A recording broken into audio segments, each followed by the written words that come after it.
Well, welcome everybody to our webinar tonight, making regen grazing convenient and effective. So we've got Steven Hobbs from Kaniva in Victoria with us tonight. For those I haven't met before, I'm Celia Leverton and I'm president of the Regen Ag Network Tasmania. So this project was funded through the Tasmanian Innovation Hub by the Future Drought Fund. It's an Australian government initiative. So, whoops, I've lost my other bit. I was going to do a welcome to country and I worded it beautifully and I've tossed the wrong piece of paper out. No, it's gone. Well, I'd like to acknowledge the custodians of the land that we're on tonight. In my case, it's the Malakadi people in the southeast nation of Tasmania and the Palawa people from around us, Tasmania. I'd like to acknowledge the elders, present and future, and emerging elders as well.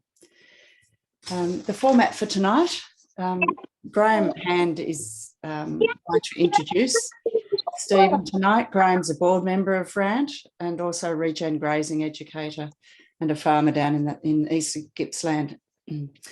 So we might save our questions till the end, if you don't mind, or whatever Steven would like to do. And we've got a chat box that you can park any questions in there so you don't forget them. And if you could all mute yourselves so that, so we don't have any rattling and banging in the background. So, yes, welcome, Graham. Would you like to introduce Steven, please?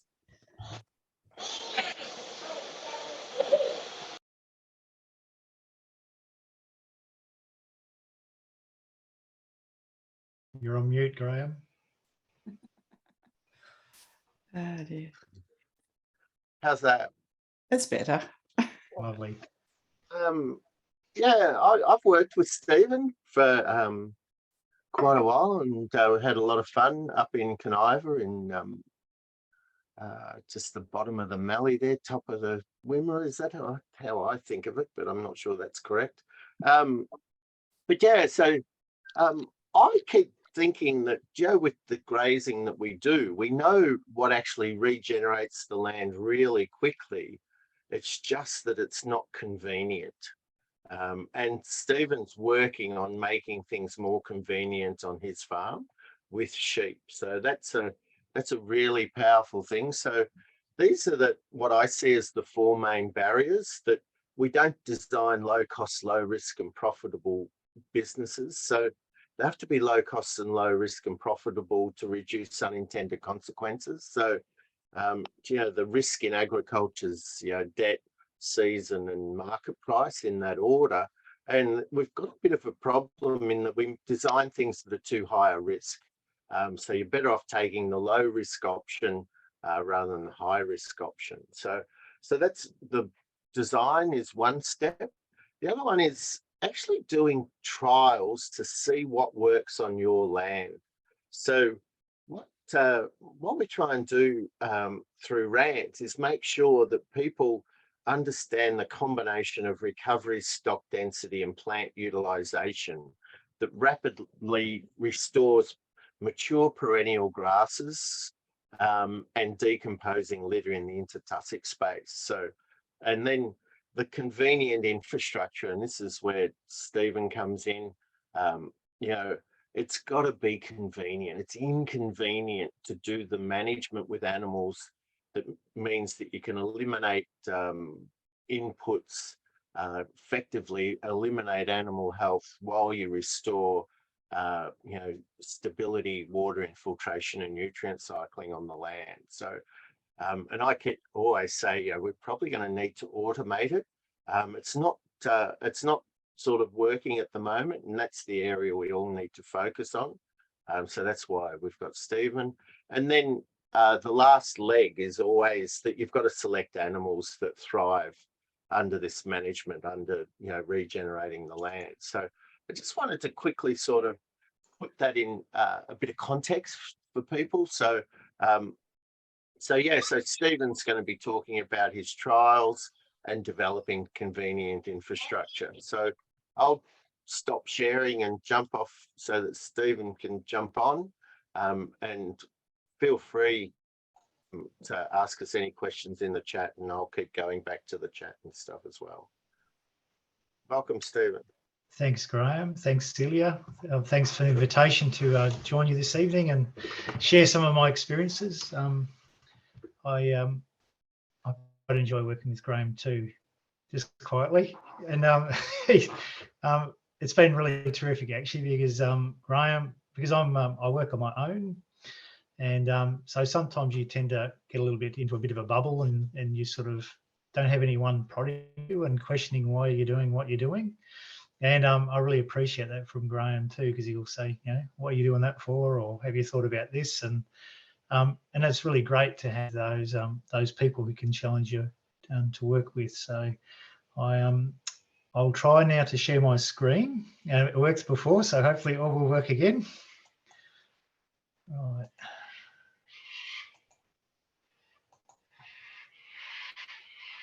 Okay, how's that? That's good.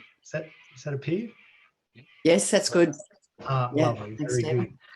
Yeah, so so this was the subject that I was given to talk to you about tonight, sharing my experience of and journey of how I'm trying to make regenerative grazing convenient and effective. I guess I really wanted to start with this. You really only need to know that you've got to change, and then once you know that you've got to change, just do it. If you procrastinated about it too much or think about it too much, sometimes you get all these reasons why you shouldn't do things. So sometimes you've just got to act, and it's quite interesting because you find that once you start doing things, things will become apparent, and you'll understand, and you'll start to see why and what you should be starting to do. But this is Graham's catchphrase, is the barriers to change, and I think that's a real crucial part. And I found that the things that were my barriers were these questions of why, what, and how. I would start questioning things to how to start making change. So what I wanted to do was just start with the reason why I needed to change, because that's what I said. You know, understand why you need to change and do it. So what I wanted to do was put together a bit of a rainfall proxy. In 1980, bless Mum's soul, she gave me a notepad and said, "You're old enough now to start writing down the rainfall records." And unfortunately, before that, Dad and Grandpa were bits of tartars. They just look at the rain gauge and say, "Oh, you had this much," and never write it down. So I actually used Kaniva's rainfall, which is about 12 kilometres as a crow flies south of us, from 1883 to 1979, and then I substitute our rainfall in. But what I was wanting to look for was a trend. It didn't have to be, 99.95% accurate with the. I was just really looking for a trend, and it was interesting because you talk to the old fellas and they would talk about how dry it used to be, and you'd ask them what were the major droughts, and so to be these years down here back in the between the 200 and 300 mil band. And what was interesting, when I started counting it up, I could see that frequency of drought used to be about 1 year in 10. And I started farming about, that's when I got married, actually, 94. So I started farming when it was a freaking drought. And then I had another couple of years which were below average. But ever since I've been farming, it's just been dry or drier or below average or another drought. And so that really has made me think about why I'm doing and what I'm doing and what I should be doing.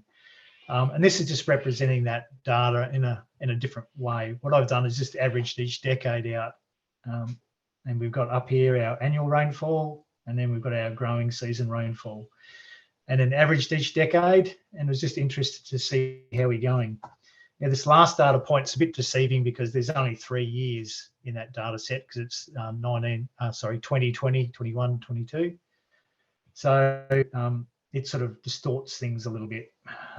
But even though we are picking up the last 10 years haven't gained as much as we lost the previous 10. So there is that drying trend there. And to summarise that, we've basically had an 18% decline in annual rainfall, a 20% decline in our growing season rainfall, and our frosts have become a real issue. From first to last frost, 147 days. And so that happens to coincide beautifully with our flowering window of our crops.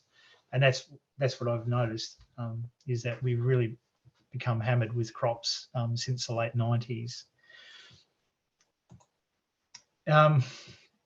So bearing all that in mind, this is what I've identified I need to do. So I've had the driver there to make me know that I have to change and do some of the things. And a lot of these things I actually was able to identify with Graham's assistance, because we had him help us with a business plan. And I had a lot of information, but I'd never actually put it together. And when Graham came out, I just sort of opened up the books and showed him this and showed him that. And all of a sudden, it's good when you've got this information, you've got someone to talk to and share it with, and it's like it all of a sudden it jumps out at you and things start to materialize a little bit. So you can see there's a lot of things there, but the big ones for me were that the cost of growing the crops is too high in proportion to the risk, and that's become more evident in the last few years with fertilizer prices tripling and inputs going up.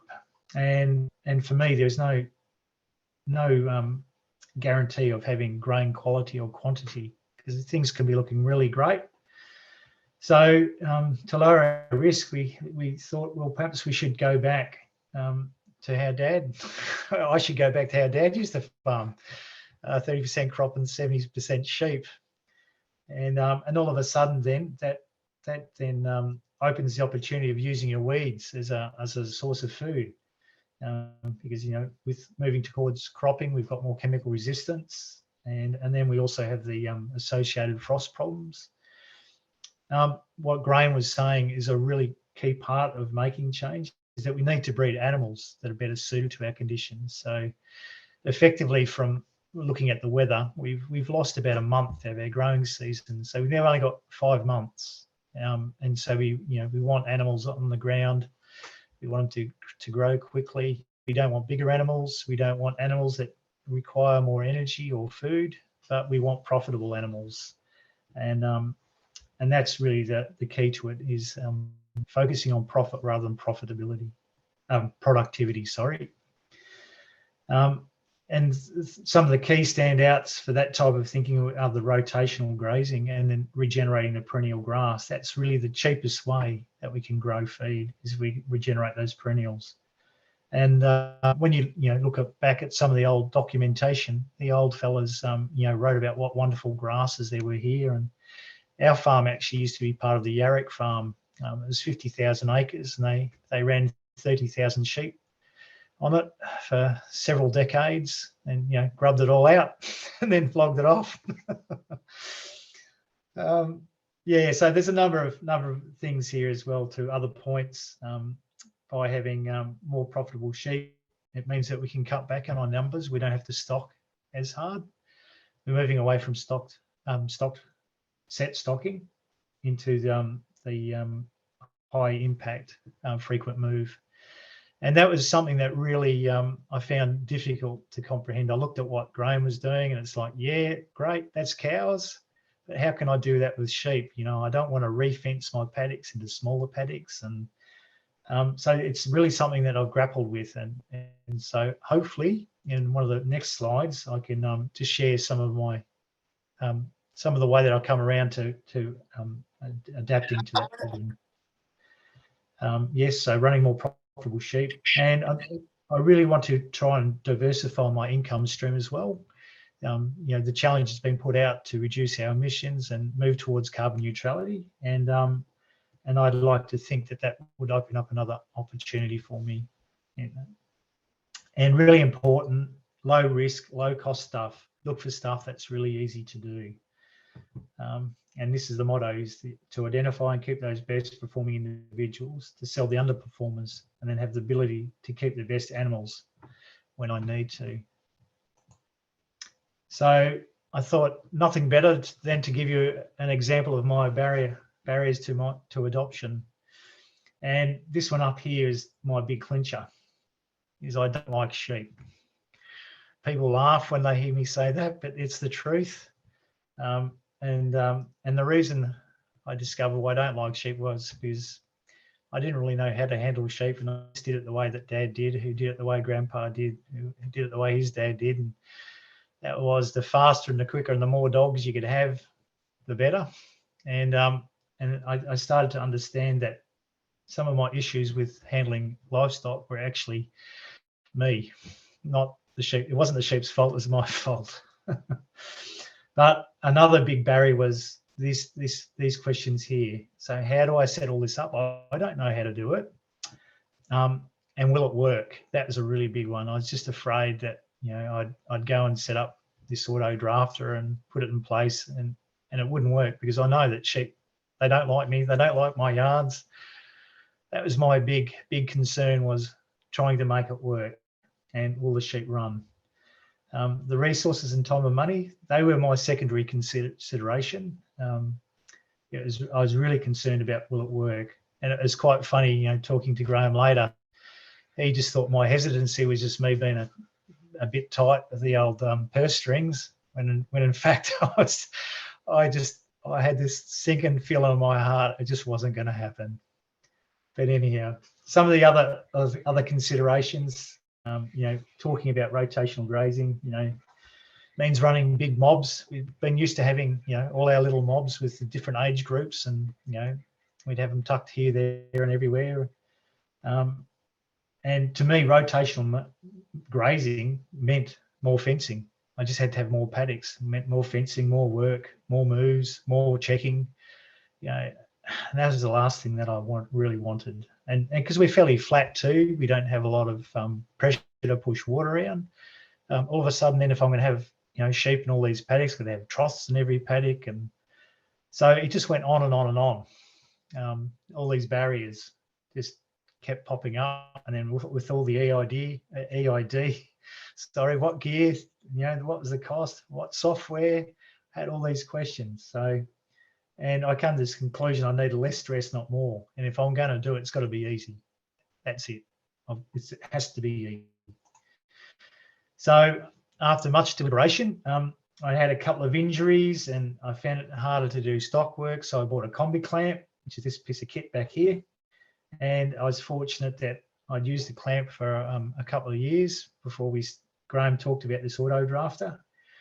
And it worked really well. I was quite reluctant, didn't know how it was going to work, but because I had a bung knee and a gammy foot, I had to do something, and it worked. So I thought, well, Graham told me all these good stories about these auto drafters, and it's going to work, so we'll pop her in. And if we're going to stick her in, well, we need a bit of concrete. So yeah, I just did it.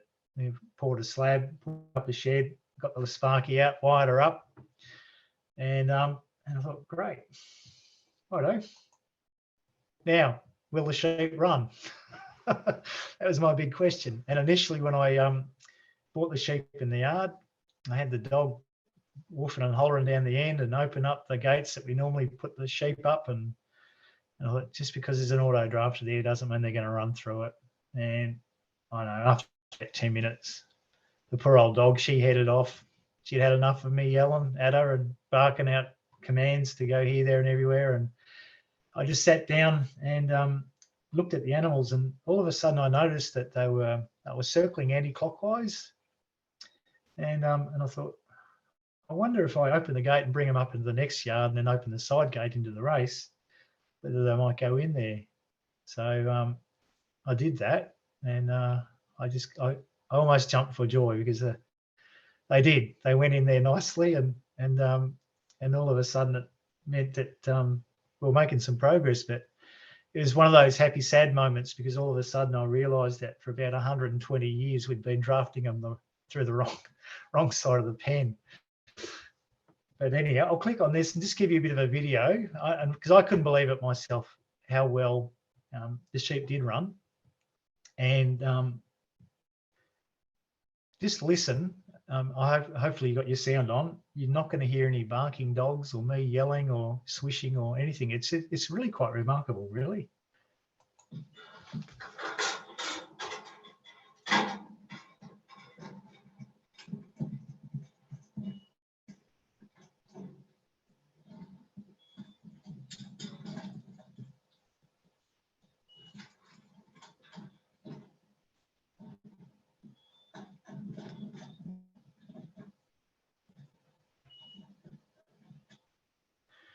Now, I don't want to sound like a salesman for Gallagher, but 5 years ago, I would never have believed that was possible. I actually, on that day, I actually was feeling a bit thirsty because it was a bit of a warm day. So I went in the shed and had a drink, just left the gates open. When I came back out, about 50 or 60 sheep had actually drafted themselves while I was in the shed. And yeah, I just thought it was just quite remarkable. Yeah, and even Dad, when he comes up to visit these days, and if we're doing sheep work, he just stand there at the door of the shearing shed laughing his head off. He can't believe it. These jolly sheep are going through the draft with no dogs and everything hunting them through. So quite amazing. And so now it makes life quite good and quite easy actually. So whenever we it's set up so that whenever the sheep are in the yard, we have to use the auto drafter. And then that way we're collecting their weights. And then with that weight data, we can do some really, really amazing stuff. We can dig out some beautiful data and we can use that for making decisions of different things we'd like to try. But more importantly, it helps us to confirm and validate the changes that we're making if we're doing the right thing. So it's really, really fantastic. But generally when we do sheep work, we like to try and do as much as we can in one go. I've got you can't see here, but there's some hooks, and I have a shearing machine that hangs down there, and so I do the pre-lamb crutch, and then I've got Eddie up the other end giving them a drench and their vaccine, and then we tried a trace element this year as well too with the ewes.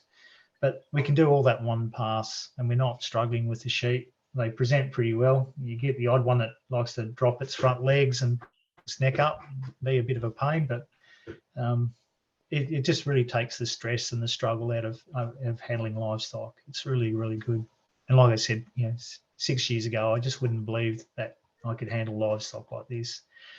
And most of the stuff I do on my own, draft on my own, sort them out. You can draft by age, type, number of fetuses, wool cut. And what's really powerful is that during the year we collect information on how many fetuses they had, how many lambs have survived, their wool cut, and then we average that income out, and we take that income and allocate it to each animal. So we actually have a league table, so we know how much money each animal generates. And it's really powerful because if it comes dry and you've got to start to destocking, you can actually destock to the market value and remove the sheep that are not performing. So it's an absolutely wonderful tool. Saves you having to buy a lot of feed in. And as Graham mentioned, he talked about trials, and I think that's really, I know Graham stresses it a lot, but it is so undervalued. One of the most powerful things we did on the farm was set up a safe to fail trial area. And unfortunately, I made it too big to begin with. And when Graham came out last, he laughed at me because he said, "It's way too big, Stephen." So we shrunk it down to get a stocking rate of 10,000 sheep to the hectare. So 1 sheep per square metre. So there's 350 of them in there. And they're only in there for 3 hours, and they just eat it and trample it and flatten it. And you can see some of the pictures down here that just show how it is. And I should have really slipped out today and taken another photo, because it's just amazing the amount of feed that has come back. And by having an area like this on your farm and impacting it, where it gets valuable is if you can have a few different bays and you can give them different impact. So you might try a 6-month recovery and a 9-month and a 12-month, or you might try a different number of sheep, for example, and then you can visually see what the responses on what's happening on your farm, how it responds, because everyone's farm is different climatically and soils, and this is just it's an encyclopedia of knowledge just waiting to be opened. You do this on your farm and you'll just see how things respond on your farm and what comes back. I really can't stress the importance of how crucial and how important it is to have a trial area on your farm. So then once I had a bit of a feel for these sort of things, I started thinking about the grazing, how we're going to set up this rotational grazing. And so initially, because I also wanted to lamb my ewes down by their joining size, because I'm using different size to get early maturity and growth rates. I set up these paddocks for around about 80 twin bearing ewes to lamb down in, and the idea was to electrify it, and so that we could move it along, and shift the sheep, and I'll put in some new water infrastructure. A lot of the old pipes that Dad had put in have become slow and clogged up over time, and so there's 4 hydrants. There's about a hydrant every 150 meters, so you can shift the trough. And then the idea was going to run these electric tapes across and move them well. Come lambing time, and I hadn't finished, and I hadn't got the energizer on, and there's a lot of wonderful. My place should be called Gonna Do Farm. I think I'm gonna do it. Anyhow, I decided, well, at least the water points are there. What we'll try is that we'll just shift the troughs every couple of weeks. And because normally the animals always hang around water and drawn to water, and put our salt drums there and that as well, 2 mineral blocks. And I was really surprised, but that it did actually work really well. So it sort of let me off the hook for a little while, because I didn't have to worry about putting up tapes and moving things. I found that just that simple act of moving the trough and the tracer drums was enough to encourage sheep to graze over the whole paddock. So instead of them normally hanging around the trough and you only utilise, maybe 20% or 30% of the feed in your paddock, all of a sudden I at least doubled that by just shifting the trough. So that gave me more thinking time to think about how I was going to, set up my paddocks for rotational grazing down the track. And it was good because it gave me, a couple of years to observe and think about things, and I think I've come up with something that works for me.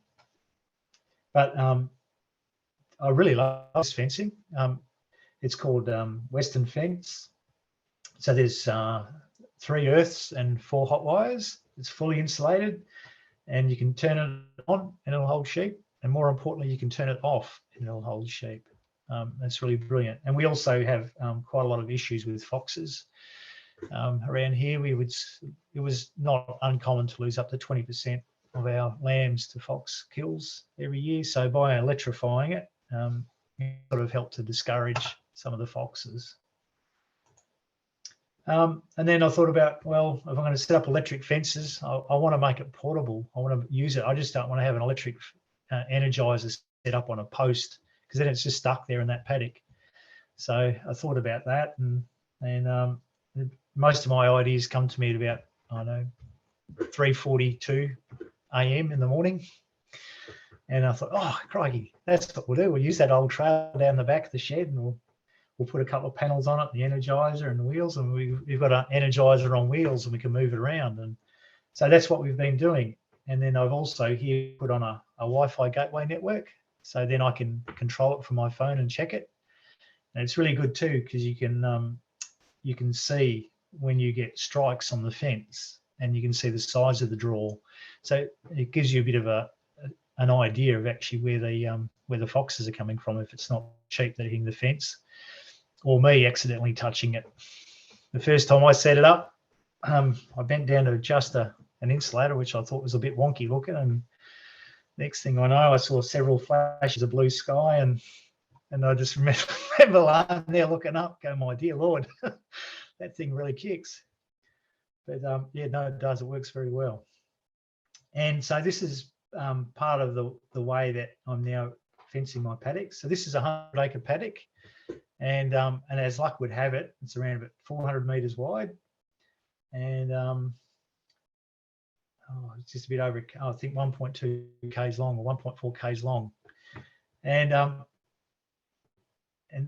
you know, Graham was talking about breaking it down into strips, and I was thinking about it, and then all of a sudden it dawned on me, if I just put a semi-permanent electric fence down the middle and break my paddock into 200-metre bays, we can park this machine anywhere we like and hook it onto the fence, and then we can just hook our reels on and walk across and push in some treads, and I can move it as many times as I want, as little or as much, and I can get multiple movements out of a paddock without having to break it down. And then if I want to, I can crop it, or I can come back in and sow stuff or drill stuff. I can still use my machinery in there. So because I leave gaps at each end, so I can still sow my headlands and then come back and sow this as per normal. But it just means I might lose an acre out of my paddock, or half an acre. So I'm really happy. It's a great compromise, and then I'm doing some other paddocks like it at the moment, actually setting some other paddocks up that are quite frost susceptible, and so we'll start grazing those. So to me, it's really important to make my infrastructure portable so I can reuse it around the farm. And it doesn't have to be flash.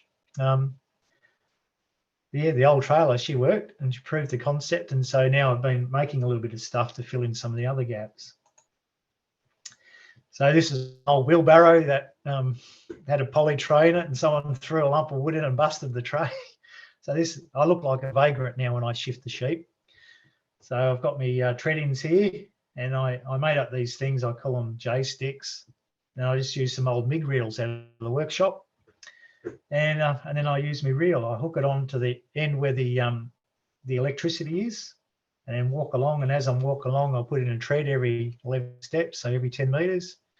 Hook her on and around and back, and just do that twice. So I use 4 hot wires, and that definitely holds them. But when I first set it up, I didn't know how many lines to use, because sheep are different. Cows are really great. You just need 1 hot wire and that'll hold them. But my sheep have never been trained, and I had to try and make it work. So I went with a couple to begin with, and that wasn't enough. So it was all suck it and see. So just give it a try, and if it doesn't work, try again. And the other thing I mentioned is I didn't want to be down there checking them all the time. So I set up a Wi-Fi tower, which I'll show you a picture of. I just built that, and we stuck a tower up there, and so I now have these portable cameras. These are all Wi-Fi, and I've made a stand, and so every second day when I get to shift the sheep, I just shift the camera with it. So it saves me driving down there to check them. It's really good. I can look in the trough and see how much water's in the trough, and I can see the animals are there, and I can watch them grazing and everything like that. So I can check them 20 times a day if I want to, but I can do it from my armchair or from the kitchen table. I don't have to be down there. So it's about making it easy. It really is. And so here's a picture of how I set it up. One of the problems I had was I had the fence shorting out on me stuff because it was too tall. So I just put the 6-foot slasher on the back of the old 5140 and used the guidance, the light bar, and just went through and cut a strip every 50 metres through the paddock. So one morning's work, I went and cut a heap of strips, and then that's what I would do. That's where I'd move them to, and it worked out pretty well. Watching them grazing, looking at their rumen, they were pretty happy, and it just worked out nicely that for 700 ewes, it was 1 hectare. 1 hectare moves I was making, and that was enough for 2 days. So it took me 45 minutes every 2 days, and it actually saved me several hours a week because I could go in all the sheep in 45 minutes, and I only did every second day, whereas I was spending more time than that driving between all the mobs. So by putting all my sheep together in one big mob and shifting them every 2 days, it actually freed a few hours up a week, which I was really happy with. So this was just a cover crop. So this paddock, I'll just explain, it's quite light and sandy, and in some parts it actually looks like beach sand. It's quite white, has very low organic carbon in it, and so really the reason why I've been using a mixed species or cover crops is because I just want to get some cover on it, and I want to get the sheep on there to trample it, and start to build the soil up, get a bit of heart into it. And after 5 years, it really has changed. And the paddock is actually capable of growing something, and it's actually become one of my better paddocks on the farm. And it was actually it's been the worst paddock for several decades, 40, 50 decades, 4 or 5 decades, 40, 50 years. This is the Wi-Fi tower I built. I've got a friend who's a Sparky, and I was chatting to him one night. We have a couple of brewskis and a few chops, and I said to him, I've got this crazy idea. I want to build a Wi-Fi tower. And what do you reckon, Q? He goes, yeah, no worries. So I got to work and made a tower, and I said, have you ordered those bits yet? He said, no. Anyhow, so he did, and then we whacked it together, and this is brilliant. So I've got 3 of these set up over the farm. Each one of these, we call it an access point, a kilometre radius. So I've basically covered 85% of the farm. I've got Wi-Fi over most of it, and it's brilliant because I've set up these a couple of these weather stations, and I can move them around the farm just to track things and see how rainfall and temperature and moisture is. And that's really too, so it feeds back into the data that I'm collecting too to judge and assess how things are going. So I've just skipped back now to this is the sheep on that paddock where we've been grazing. So and because I hadn't yet got the water in, we were grazing back to a trough. So there's a trough back down here, and so we've started off at the trough, and then we've just fenced and moved them forward. So I thought I want to get in there and get grazing. I haven't got the water done, so we're just going to do it. We'll just graze back to the trough, and it worked really well. It worked beautifully last year, and it was interesting too to see the change in the sheep. Their nature changed, because they would at 5 o'clock they'd all start lining up at the fence because they knew I was going to be there at 5:05, and they're all there waiting for me to drop the fence, and then they'd run through and there was no mucking around. They were there to eat, and as soon as you drop that fence, they're in there, and all you could hear is then chomping away and getting the belly full. But I had to actually bring the dog down with me to hold them back, because they would beat me and they'd take off across the paddock. So I'd get Rosie to hold them back while I shifted the fence, and then I'd let them go. And but it's quite amazing, just all the impact and the trampling, and then the regrowth that came back as well too was quite amazing. But normally the sheep would just take off if the dog's there, but they'd quieten down a bit and got used to the whole idea of the grazing and how it worked. And these are some images I've taken from the camera, from the Wi-Fi camera. So I took these while I was having 7:47. Oh no, I'd finished breakfast. I was probably on my coffee by then. So it's really great because you can log on any time of the day and have a bit of a look and see how things are going and check to see how they are. And then you can also then do some video footage. So I just took a bit of a snapshot here for you to watch.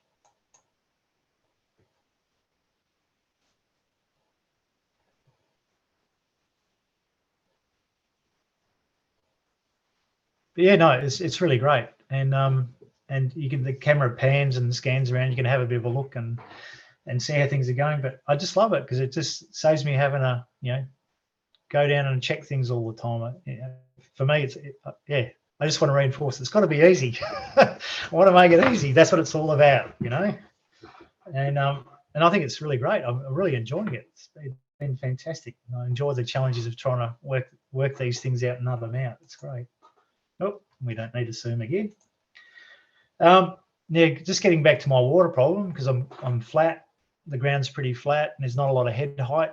It means we've got to pump water or put down, 2-inch or 3-inch pipes, and that gets expensive.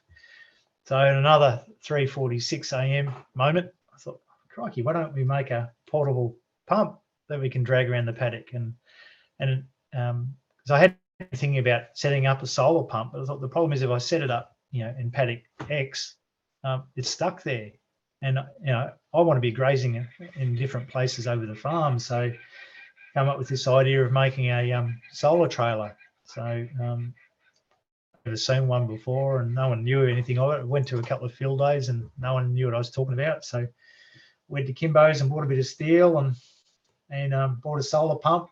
talked to Kewan, see if he had any solar panels laying around, and so we whacked it together and put it together, and then it works like a river. So this is its maiden voyage, if you like to call it that. For you, Graham, here is a movable trough, and we've just got it hooked up, and we'll give it a run on this tank water pressure. Take one, and then take two will be with the Hobbs 2000, the solar water cart.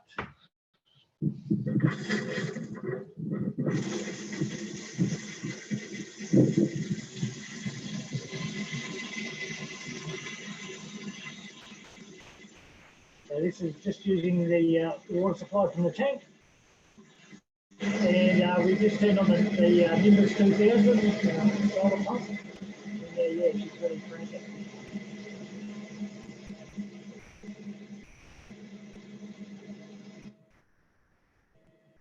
And this is just a shot of the pump running.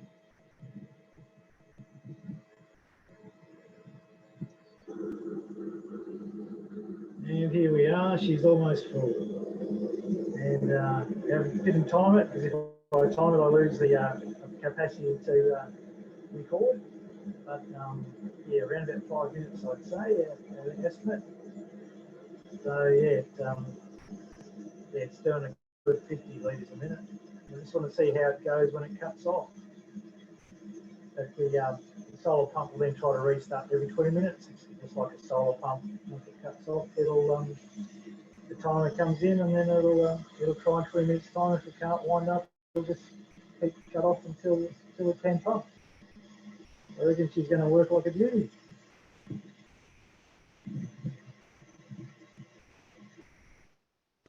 Yeah, so she does work like a beauty.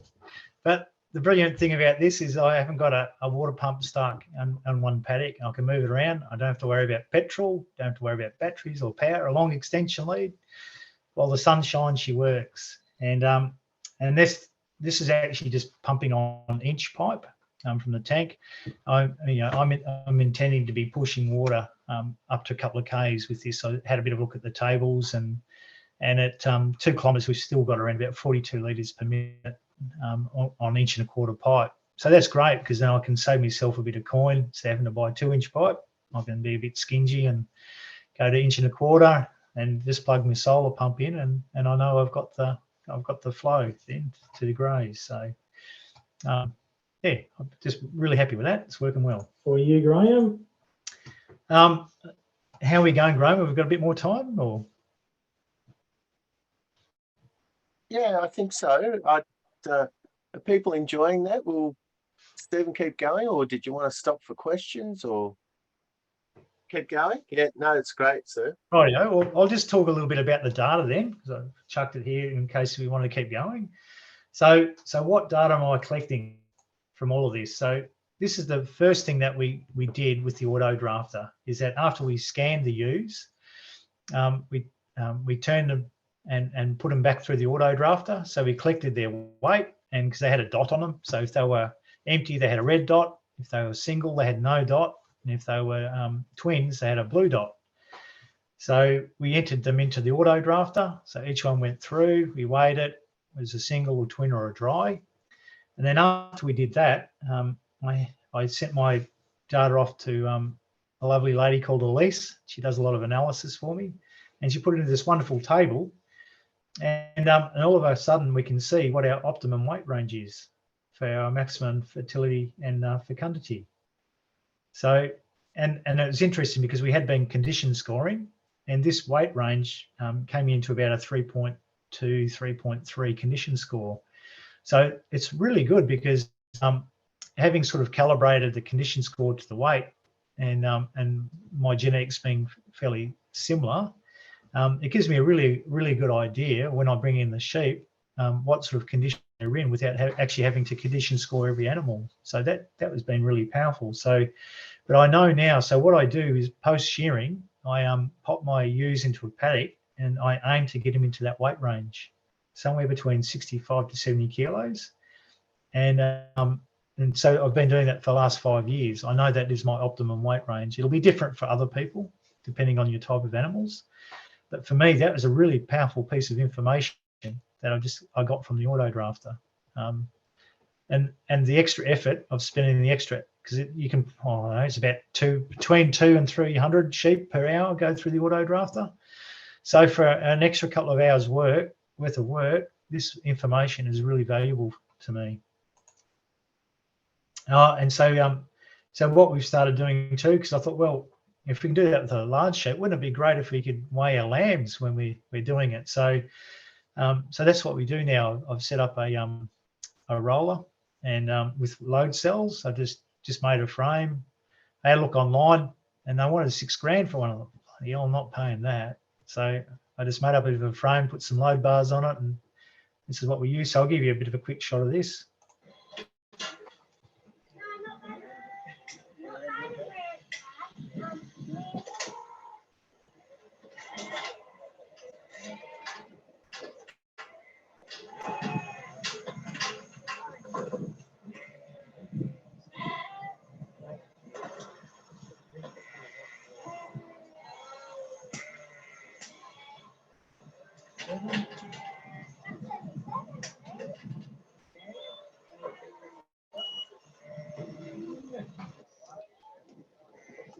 Yeah, so when we do our lambs now, we enter in whether a male or female, their weight, their joining sire, and we know what mob they've come from, and then it's really good, because then in other consecutive times that we bring them in to do work and we weigh them, so with their second vaccination or with weaning or post shearing, we can collect their weights, and we can actually then see which animals have the earliest maturity. And so then I select those earlier maturity lambs. So they're at their adult weight, they're not bigger or heavier. These ones are just growing quicker, because I've lost a month out of my growing season. I would like them to get up to near their adult weights quicker. And so that's what I've been doing, is then selecting those animals that have the earliest maturity and use those for breeding my future breeders. And this is what I was just talking about here before with Graham about creating this league table.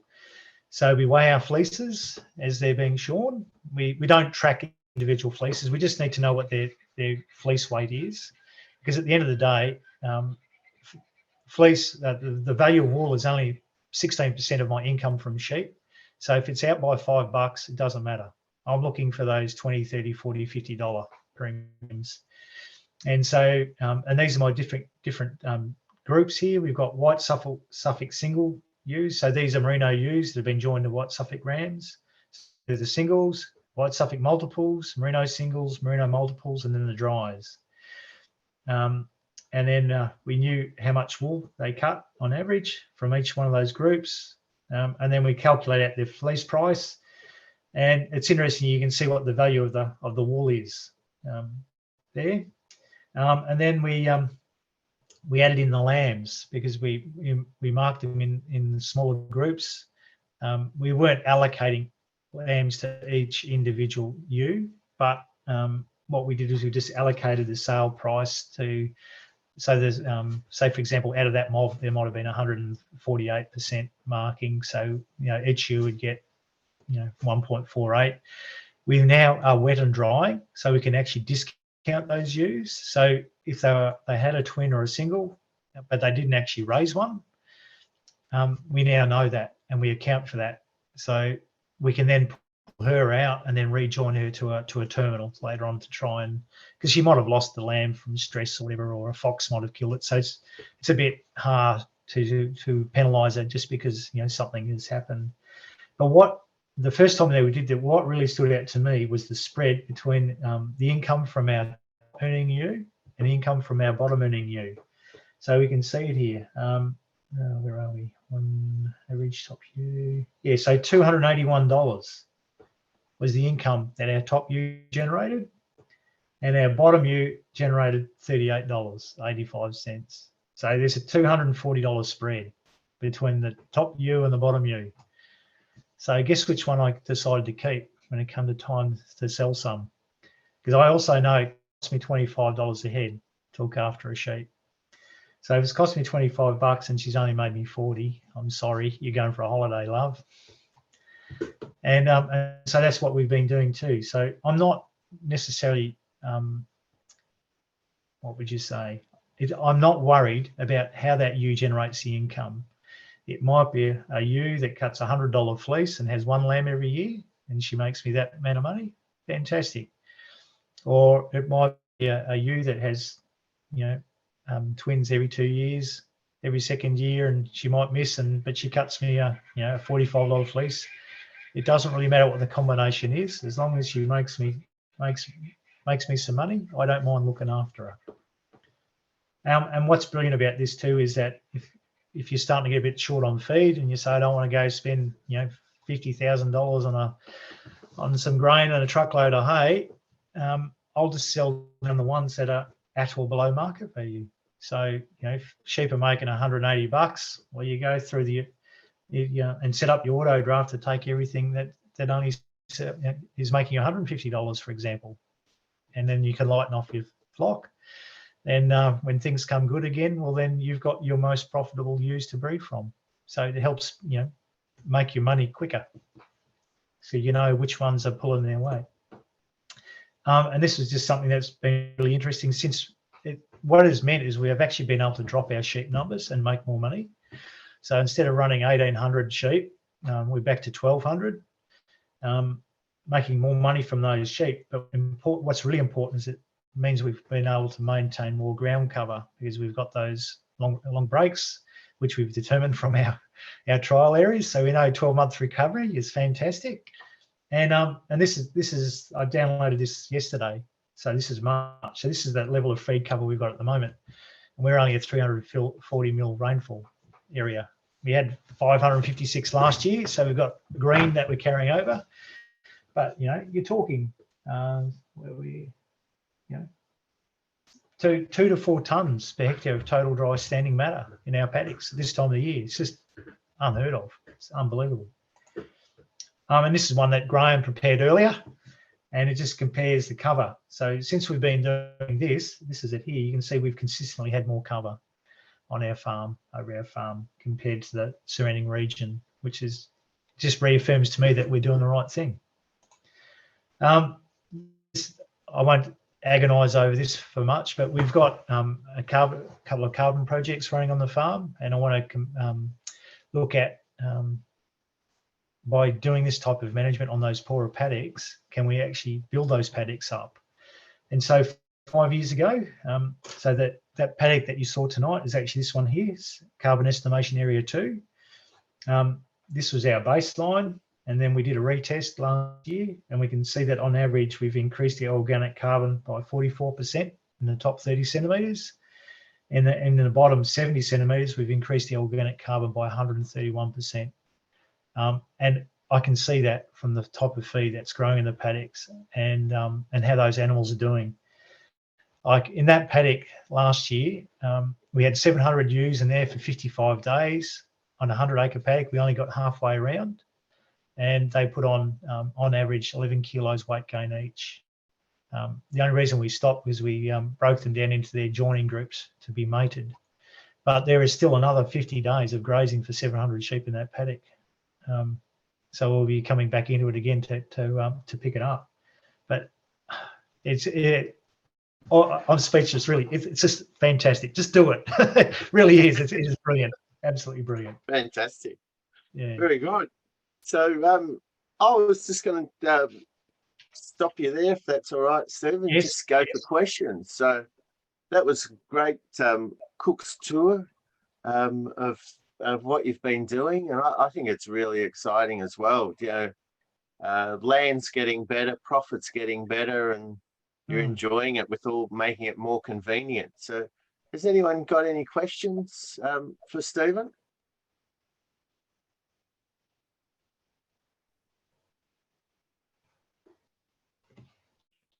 I've muted everybody if that's a problem.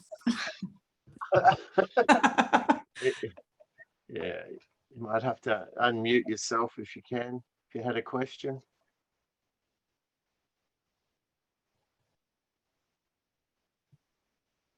So, well, I've got one. If you had your time over, Stephen, what would you do differently? Would you Do it I soon. was started this bloody 40 years ago. Yeah. Yeah, no, honestly, I just wished I'd known about this a lot sooner. I really would have. But, you know, times were different. The machinery wasn't there. And really, it has been a whole journey of suck it and see, because, you know, there's no one else doing anything like that around here. And Graham would give me some ideas and I'd think about it. And yeah, just give it a crack, and, you know, we'll work it out as we go along. Just don't let that be a reason for you not to try, because you've got more to lose than you have to gain. Do you like sheep now?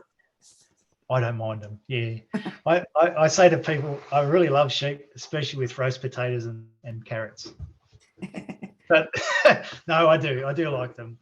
They're a really great risk management tool. They're eating all that chemical resistant grass or weeds that took me years and thousands of dollars to select. The fertilizer bill's gone down. I still use a little bit, but yeah, you know, I'm just making the move I'm moving more and more out of cropping and more into livestock, and people are doing the opposite here. You know, the rewards, you know, don't get me wrong, it's like going to the casino. You know, if you put $1 million on black 12 when it comes in, it's not bad, but, you know, it's not happening every year, and costs are going up. They're out of your control. You're a price taker, not a price maker. You still are with livestock, but your costs are so much lower, so you can be a little bit more selective, and you can, you know, there's different options out there, but it's just so much lower risk and lower cost.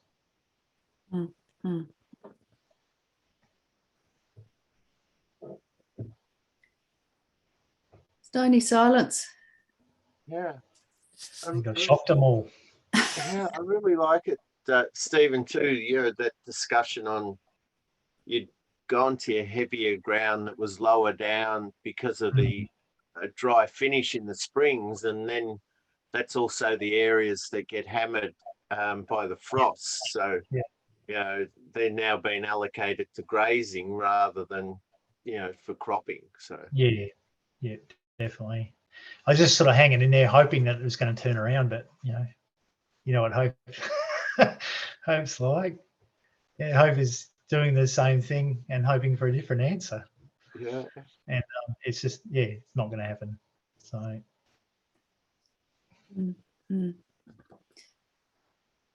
Well, thank you very much, Stephen. It doesn't seem to be any more questions. Graham, was there anything you'd like to add? Oh no, I thought that was a great representation of what I've seen Stephen go through, and I really liked it because I was arguing. I kept providing him with more data on how profitable the auto drafter would be, and the payback period would be so short. And it was more that he didn't think he'd be able to get the sheep to run through it. So, it was a really interesting thing for me in terms of you don't know what people's barriers are, and you've just got to keep working away at it. So, yeah, it was great. Yeah, great. Well, I'd like to thank both Graham and Stephen for coming along tonight and for their input. Yeah, it's certainly been an eye-opener for me, and it's just the convenience around doing this sort of grazing with sheep has come up in project after project that we've run, that it's just been too hard. But yeah, walking, talking example of that, it is actually possible. So yeah, that's awesome. So thank you very much. We have recorded this, and we'll send out a copy of Stephen's slides that he sent through, and the recording out to everybody. So yeah, thank you all very much. Thank you, Graham. Thank you, Stephen. Thank you all for coming along. Lovely. Great. Thanks so much. Bye. Bye.